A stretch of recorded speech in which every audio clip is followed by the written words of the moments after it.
안녕하십니까. 매일신문 뉴스 박소윤입니다. 첫 소식입니다. 소득 분배 구조가 다시 악화됐습니다.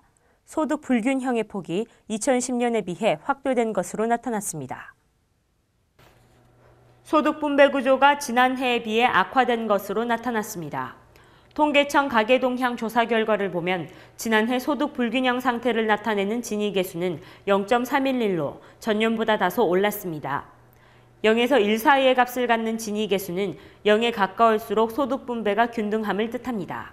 지니계수는 글로벌 금융위기를 거치면서 2008년과 2009년 0.314로 정점에 오른 뒤 2010년 낮아졌다가 작년에 다시 소폭 상승했습니다.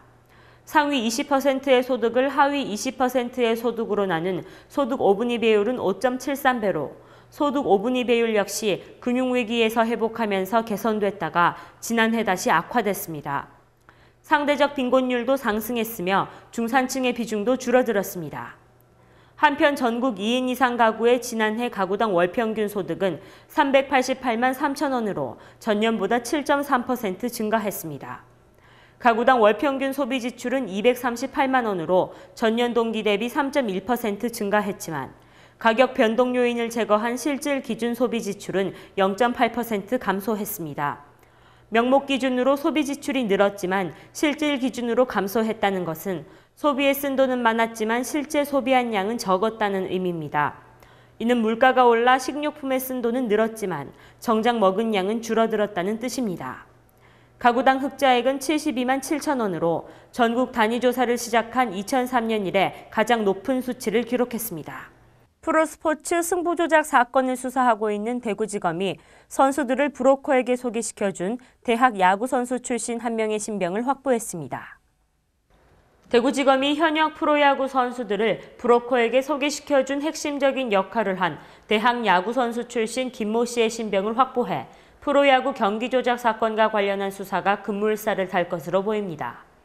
대학 야구선수 출신인 김 씨는 브로커 강 씨에게 자신의 후배인 LG 트윈스 선수 김모 씨 등 2명의 선수를 소개시켜준 것으로 전해지고 있습니다.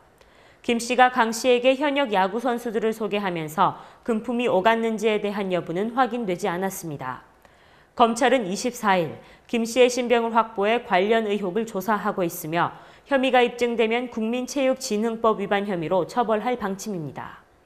특히 김 씨에 대한 수사 과정에서 경기 조작과 관련한 진술이 확보되면 그동안 구체적인 증거가 없어 소환이 미뤄졌던 LG 트윈스 현역 선수 2명에 대한 소환 시기도 앞당겨질 것으로 예상됩니다. 또 검찰은 김 씨가 고교, 대학에서 선수 생활 중 알게 된 다른 프로야구 선수를 경기 조작에 끌어들였는지에 대해서도 조사할 방침인 것으로 전해졌습니다.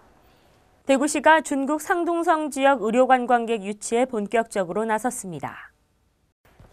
대구시가 23일 산둥성 칭다오시에 있는 산둥국제여행사와 의료관광 교류 협력을 위한 업무 협약을 체결했습니다. 이에 따라 산둥국제여행사를 산둥성 지역 대구 의료관광 전문여행사로 지정하고 의료관광객 유치를 위해 적극 지원합니다. 대구시는 업무 협약 체결을 위해 대구를 찾은 산둥국제여행사 대표단에게 성형, 모발, 건강검진 등 지역의 특화 의료관광 상품을 적극적으로 알렸습니다. 이로써 산둥국제여행사는 대구의 선진 의료시설과 의료서비스 등 의료관광을 산둥성 지역에 널리 홍보하고 대구 의료관광 상품을 기획, 판매하게 됩니다. 대구시 최은백 첨단의료산업국장은 대구의 의료관광 상품과 지역관광을 연계해 대구로 중국 관광객을 지속적으로 유치할 수 있도록 노력하겠다고 말했습니다. 제1회 경북 수요 포럼이 개최됐습니다. 제1회 경북 수요 포럼이 개최됐습니다. 경북 수요 포럼은 급변하는 경제적, 정치적 여건 속에서 우리 사회의 주요 이슈나 도정 관련 현안 사업들에 대해 도청 직원들의 이해를 넓히고 토론을 통해 새로운 정책적 대안을 마련하기 위해 기획됐습니다. 한편 이번 포럼은 인도 투자 유치와 수출 촉진 방안이란 주제로 삼성경제연구소 정무섭 글로벌 연구실 수석 연구원과 넥스틴 인도자문 김봉은 대표이사를 초청해 진행됐습니다. 브라운백 미팅 형식으로 이루어졌으며 점심시간을 활용해 업무 공백을 최소화했습니다. 브라운백 미팅이란 점심 식사를 곁들인 토론 모임으로 누구나 제약 없이 자유롭게 토론할 수 있습니다.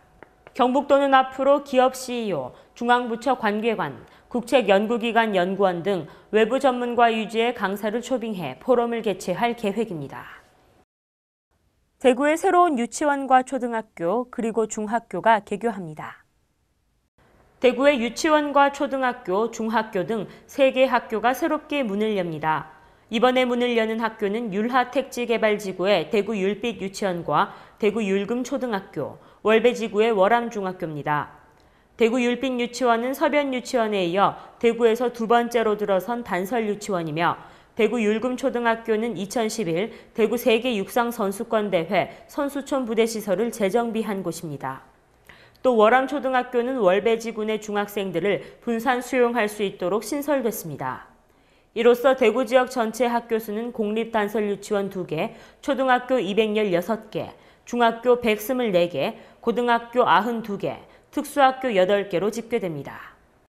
대구 경북 지방 대체로 맑은 가운데 구름 많아지겠습니다. 주말부터는 평년 기온을 밑돌면서 반짝 추위가 찾아오겠는데요. 다음 주 초부터는 다시 따뜻한 겨울 날씨가 이어지겠습니다. 이상으로 2월 25일 매일신문 뉴스를 마치겠습니다. 시청해주신 여러분 감사합니다.